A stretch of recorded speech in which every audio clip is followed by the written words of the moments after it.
Que nous croyons être engagés. C'est sous l'ère Félix-Antoine Tshisekedi Tshilombo que la RDC va se doter de son tout premier port en eau profonde à Banana, 41 ans après le lancement du projet en 1982. Trêve de tractation, la firme qatari Dubai Port World est en pleine exécution des travaux.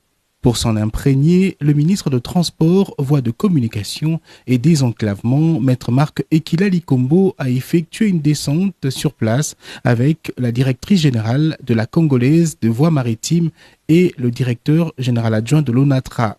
Arrivé sur le site de construction du port en eau profonde, le ministre et sa suite prennent connaissance de l'évolution des travaux qui, au stade actuel, est dans sa première phase, consistant en l'érection de 2 transversales de la digue de 1543 mètres, dont la première est en phase finale. Alors que la deuxième transversale doit attendre la démolition de quelques concessions environnantes. Un quai de 600 mètres sera construit avec 25 hectares d'espace de stockage et un bâtiment administratif. La finalisation de la première phase permettra le déchargement d'environ 322 000 conteneurs par an.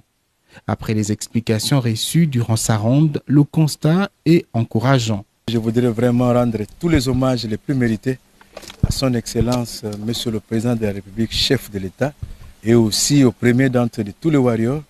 J'ai cité le Premier ministre Jean-Michel Sama Lukonde Kyenge, qui m'a expressément délégué en séjour ici sur le site où sera érigé le port en eau profonde de Banana, qui n'a été jusque-là qu'un rêve, mais aujourd'hui ce projet-là, grâce à la volonté du chef de l'État, commence à prendre corps. Contrairement à ce qui est en train de se dire à Kinshasa et partout ailleurs, les travaux s'exécutent bel et bien et se poursuivent. Les 3 phases ultérieures prévoient la construction d'un quai de 200 mètres pour la deuxième et de 400 mètres pour la troisième et quatrième phase.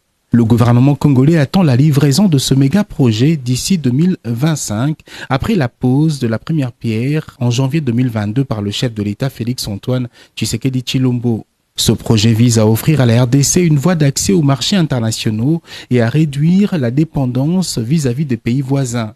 Un consortium de 3 entreprises y travaille d'arrache-pied dans l'exécution, la supervision et le suivi des travaux, à savoir DP World, ACGT et CREC7.